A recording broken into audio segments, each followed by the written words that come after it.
Toujours à pied d'œuvre, 7 jours sur 7 pour vous tenir informés, mesdames et messieurs. Bienvenue dans cette nouvelle édition du journal dont voici les grandes articulations.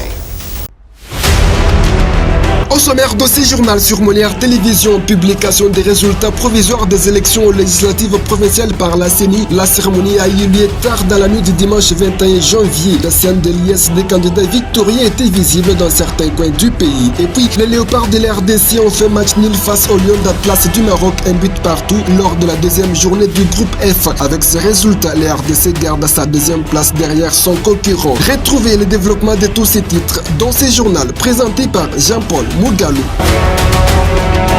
Encore une fois, bienvenue démarrant cette grande édition du journal par cette actualité. Fini les suspens, enfin les résultats provisoires de la législative ont été publiés tard dans la nuit du dimanche au lundi 22 janvier 2024 à Kinshasa par la centrale électorale.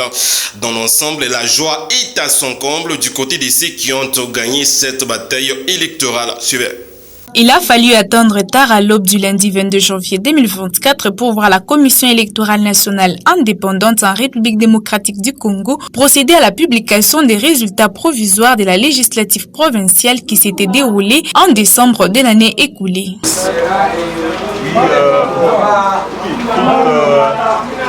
Nos reconnaissances vont à l'endroit du Créateur, le Dieu Tout-Puissant, maître des temps et des circonstances, il connaît mieux que quiconque. Alors, que gloire et louange lui soient rendues, parce que c'est lui qui a rendu possible cet événement. Si ça pouvait dépendre des humains, je sais que ça ne pouvait pas être possible. Mais comme c'est lui qui a créé les hommes, c'est lui qui a créé les femmes, il a tout fait pour entrer dans leur cœur afin de pouvoir les utiliser comme simples instruments dans sa main pour que nous soyons réélus. C'est une grâce particulière parce que, vous savez, quand vous avez entamé la carrière politique, surtout en étant présent dans les institutions, comme élu du peuple pour la première fois, et que la deuxième fois on reconduit encore, ce n'est pas en tout cas donné à tout le monde. En attendant les contentieux électoraux déjà dans les camps de ceux ayant gagné les élections, la joie est à son comble et les remerciements s'adressent à leurs bases respectives. C'est une occasion pour nous de dire merci à la CENI qui a fait le travail extraordinaire. Pour la première fois au Congo, nous venons de voir les élections dignes d'être appelées élections. Alors nous rendons grâce à Dieu qui nous a donné ce mandat. Nous remercions notre... En tant que secrétaire fédéral en matière de garde de famille, en UDPS, Lubumbashi, Fédération Lubumbashi 3, de féliciter tous les combattants et tous les candidats qui ont passé dans les élections de 2023. Rappelons que la Commission électorale nationale indépendante entend encore proclamer les résultats provisoires pour les niveaux municipaux partout à travers les pays. Retour sur la cérémonie d'investiture du chef de l'État congolais Félix-Antoine Tshisekedi Tshilombo pour son deuxième mandat. Plusieurs personnalités politiques ayant suivi de près les déroulements de cette prestation de serment qui s'est tenue le samedi 20 janvier 2024 à Kinshasa reviennent pour donner leurs impressions sur l'événement en question. Regardez. Devant ses pairs homologues chefs d'États africains et des délégations des États-Unis, de la France, de l'Union européenne et africaine, ainsi que les représentants des agences du système des Nations Unies, le chef de l'État congolais Félix Tshisekedi a procédé le samedi 20 janvier 2024 à la prestation de son serment pour un deuxième quinquennat sous l'égide de l'accord constitutionnel. Monsieur Tshisekedi Tshilombo Félix-Antoine, élu président de la République démocratique du Congo, je jure solennellement devant Dieu et la nation d'observer et de défendre la Constitution et les lois de la République, de maintenir son indépendance et l'intégrité de son territoire, de sauvegarder l'unité nationale, de ne me laisser guider que par l'intérêt général et le respect des droits de la personne humaine, de consacrer toutes mes forces à la promotion du bien commun et de la paix, de remplir loyalement et en fidèle serviteur du peuple les hautes fonctions qui me sont confiées. Certaines personnalités politiques ayant suivi de près cette cérémonie d'investiture solennelle du chef de l'État n'ont pas lié leur langue pour en donner les impressions irrélatives. Aujourd'hui, les jours de l'investiture, nous sommes contents parce que ce que nous venons de suivre, nous avons vu un Félix Tshisekedi déterminant, un Félix Tshisekedi qui donne des orientations claires et nettes par rapport à ce qu'il compte faire pour son deuxième mandat. Et pour ça, j'ai retenu quelques points. Par exemple, quand il parle de l'unité, il a besoin d'être ensemble, il a besoin, il a même parlé, il a même félicité ses adversaires politiques. Tout ça, ça nous montre que nous avons un bon chef. J'ai retenu encore sur le plan, quelque chose dans son discours, sur le plan social.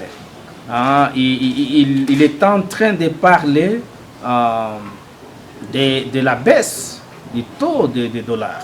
Et ça, c'est quelque chose que les Congolaises et Congolais attendent. Pour rappel, lors de son discours d'investiture, le chef de l'État Félix Tshisekedi a tendu la main à l'opposition politique congolaise au nom de la gouvernance participative. Après l'investiture du président de la République, Félix Antoine Tshisekedi Tshilombo, la province du Kasaï central attend beaucoup de lui. La majorité des habitants de cette île résument leurs attentes en 3 projets. Il s'agit notamment de l'électricité, l'eau ainsi que les infrastructures routières. Suivez. Nous voulons que le président Tshisekedi fasse l'impossible. Nous voulons que le président Tshisekedi puisse relier encore la province du Kasaï central et la province du Kasaï Chikapa. Et nous attendons la route Kananga-Karamambouji et Kananga-Ilebo pour finir avec notre fameux problème des chutes Katende. Et comme priorité pour notre province, la matérialisation de la chute Katende pour l'électrification de l'espace Kasaï. Ensuite, la route Kananga-Kalambamouji qui doit être à tout prix asphaltée. Et enfin, on doit relier la route numéro 1 qui relie Chikapa-Kananga, Kananga-Boujimai. Voyez-vous? Et puis, la varie urbaine, voir de quelle manière la jeunesse qui constitue plus de 62% à travers le pays, comment cette jeunesse doit être engagée. Il y a eu beaucoup d'erreurs et le chef de l'État n'a pas eu à sanctionner ceux qui ont détourné l'argent au Kasaï central. Mais aujourd'hui, il a eu un deuxième mandat. Les Kasaïens lui ont voté à plus de 99,9999. Donc c'est une façon de dire que le chef est aimé au Kasaï central. Mais cette fois-ci, nous voulons que le président fasse beaucoup de choses au Kasaï central. La première des choses qu'il doit faire, c'est que nous avons besoin du courant. Comment expliquer même le jour de la prestation du serment du président de la République que le Kasaï central était dans les noirs? La deuxième des choses, c'est la route Kananga-Kalambamouji. C'est une route d'espoir. Nous, Kasaïens du centre, nous sommes enclavés.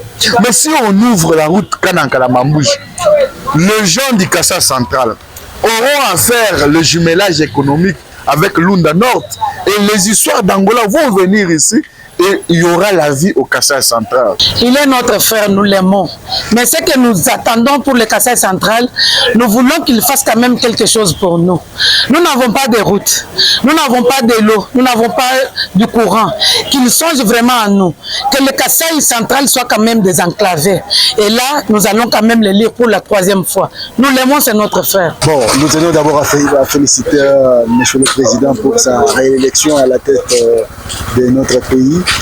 En tant que Kassaïen du centre, nous n'avons que des défis majeurs que nous lançons au président de la République. Nous avons le problème de Katende qui jusque-là personne n'en parle, et où nous avons aussi le problème de Kalambamouji qui est resté une lettre morte pour le Kasaï central. Tout à fait autre chose dans cette édition du journal. Dans la province de l'Ituri, les déplacés vivent dans une trentaine de camps. Plus de 4000 d'entre elles bénéficient de la protection directe de la MONUSCO à travers une dizaine de sites. Les casques bleus sécurisent les déplacés grâce aux patrouilles nocturnes et diurnes. Isaac Kobino-Guévé nous fait le point. Jour après jour, les casques bleus de la MONUSCO vivent aux côtés des centaines de milliers de personnes déplacées afin d'assurer leur sécurité dans le cadre de la protection physique des civils. Par exemple au site de Loda, situé dans le groupement de Djina, en secteur de Walendu-Biti, en territoire de Djougou, et ceux de Djaïba 1 et 2, en chefferie de Bahema Badjere, des patrouilles nocturnes et diurnes sont organisées 24 heures sur 7.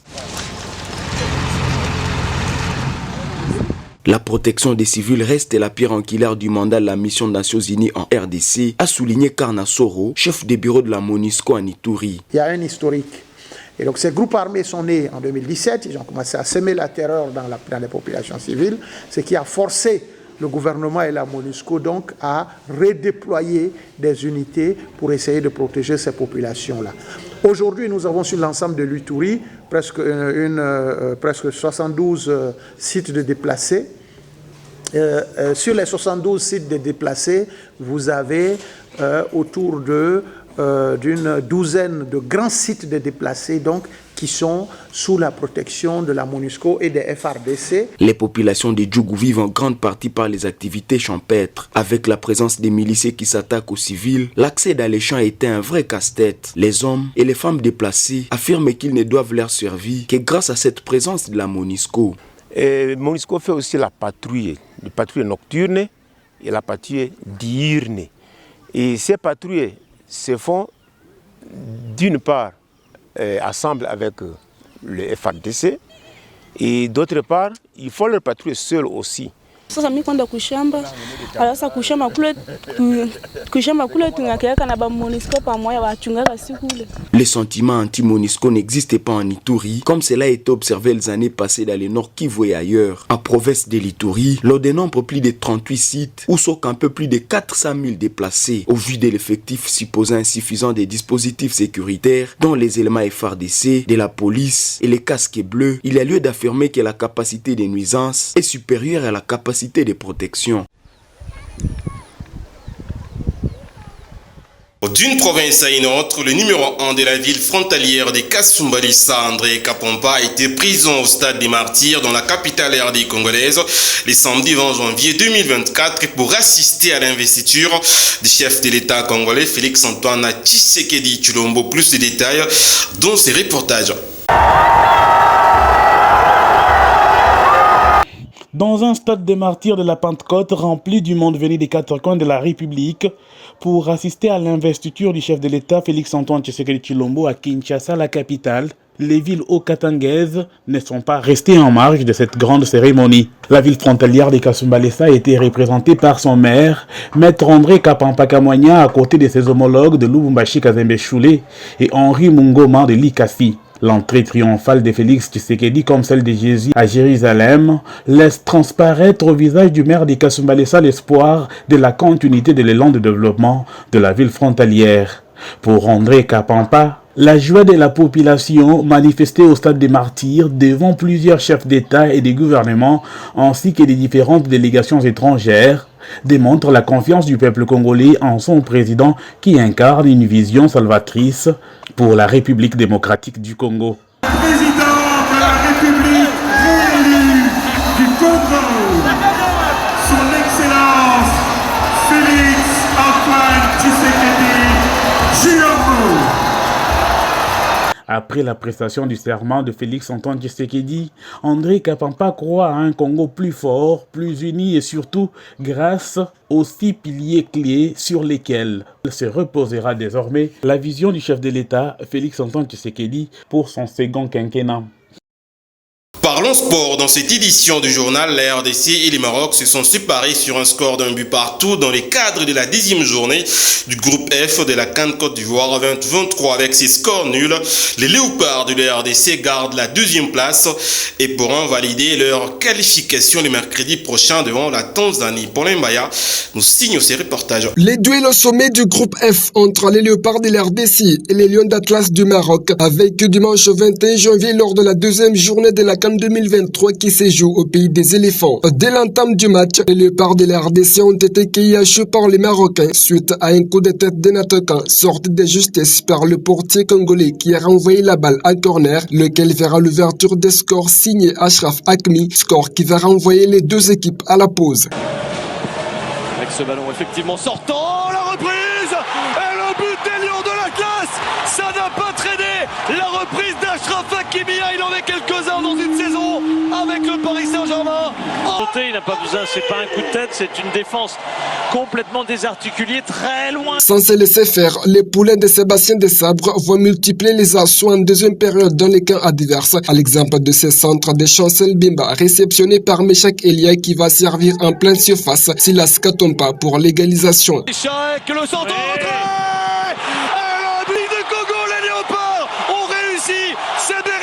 Par la défense à droite. Dans la même poule, la Zambie et la Tanzanie se sont neutralisés sur le même score. Les fauves congolais quittent la ville de San Pedro ce lundi 22 janvier pour Korogo, où ils vont croiser la Tanzanie mercredi 24 janvier à 21h de Kinshasa dans le cadre de la 3e journée de cette poule. Restons toujours en sport face à ces scores réalisés par les Léopards du RDC. Matriave, analyste sportif congolais, donne les mérites à l'équipe congolaise et jure par une victoire face à la Tanzanie mercredi 24 janvier 2024 en marge de la 3e journée du groupe F. Il est ici dans ses propos recueillis par Sarah Kompika et Eric Lutumba. Le Congo n'a pas de mérité. On a tous constaté qu'il y a eu des efforts.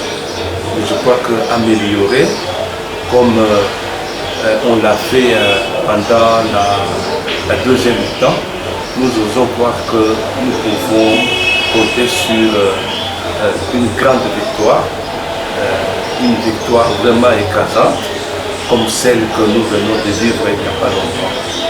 Vous constaterez qu'une bonne cohésion, le manque d'entraînement pendant très longtemps nous a assez dérangés. Mais nos combattants sont en train de se rattraper. La cohésion est en train de naître et nous pensons que le prochain match du mercredi, la Tanzanie va regretter pourquoi elle a eu à nous rencontrer. Moi, je lui demanderai de redonner aux joueurs plus la morale. Vous voyez, les joueurs sur le terrain, c'est aussi le mental qui compte. Dès qu'il y a un petit rien et qu'il y a un énervement tout et tout, on est perdu. La moindre des choses, c'est redonner, puisque chacun de nos joueurs a son talent. Alors, seule la morale haute peut encore redonner confiance dans chacun d'entre les joueurs et le mieux nous allons récolter. Mesdames et messieurs, terminons cette grande édition du journal par cette page noire décidée le mardi 16 janvier des suites d'une courte maladie. Maloba Jean-Claude a été mis en terre au cimetière Rivière des Anges de Kassangiri le samedi 20 janvier 2024. Cette cérémonie des obsèques a connu la participation de plusieurs membres du parti politique Avenir du Congo de Dani Banza Maloba. Suivez. Les cadres et hauts cadres du parti ACO, Avenir du Congo, section du Haut-Katanga, ont témoigné leur soutien lors des obsèques de feu Maloba Jean, oncle de Dani Banza, autorité morale du parti, ce samedi 20 janvier 2024. Ils ont pris part à toutes les étapes de ces funérailles, de la morgue d'Ombosco jusqu'au cimetière Rivière des Anges à Kassangiri. Les hauts cadres du parti Avenir du Congo pour le Haut-Katanga, parmi lesquels Mike Mikombe, Régine Zawadi, Aaron Boukassa, Jocelyne Pandé, Deodas Wakubikuyu, Ndala Makena et bien d'autres encore, ont fait le déplacement et ont déposé une gerbe de fleurs en signe de respect et de reconnaissance envers la famille endeuillée. La présence des cadres et hauts cadres du parti ACO lors de cet événement témoignent de leur solidarité envers leur autorité morale Dani Banza et de leur attachement aux valeurs de soutien mutuel et de cohésion qui animent le parti. De retour au domicile du défunt pour un verre de consolation, les cadres et hauts cadres du parti ont écrit quelques mots dans les livres de condoléances ouverts pour cette circonstance. Ces funérailles ont été l'occasion pour les membres du parti ACO de partager leur soutien et leur compassion envers Dani Banza et sa famille dans ce moment difficile. Cette présence témoigne de leur engagement envers le parti et leur volonté de participer activement à la vie de la communauté. Le parti Avenir du Congo continue ainsi d'affirmer son identité et son engagement envers ses membres, tout en reflétant les valeurs d'empathie, de solidarité et de soutien mutuel qui sont au cœur de ses actions. Mesdames et messieurs, ce journal est terminé, mais bien avant d'atterrir, place au rappel des titres. Dans ce journal, vous avez suivi la publication des résultats provisoires des élections législatives provinciales par la CENI. La cérémonie a eu lieu tard dans la nuit du dimanche 21 janvier. Des scènes de liste des candidats victorieux étaient visibles dans certains coins du pays. Et puis, les Léopards de la RDC ont fait match nul face aux Lions d'Atlas du Maroc, un but partout lors de la deuxième journée du groupe F. Avec ces résultats, la RDC garde sa deuxième place derrière son concurrent. Voilà de quelle manière nous tirons les rideaux de cette grande édition du journal sur Molière Canal. Merci pour votre fidélité tout à fait légendaire. Restez en compagnie de nos programmes. À très bientôt.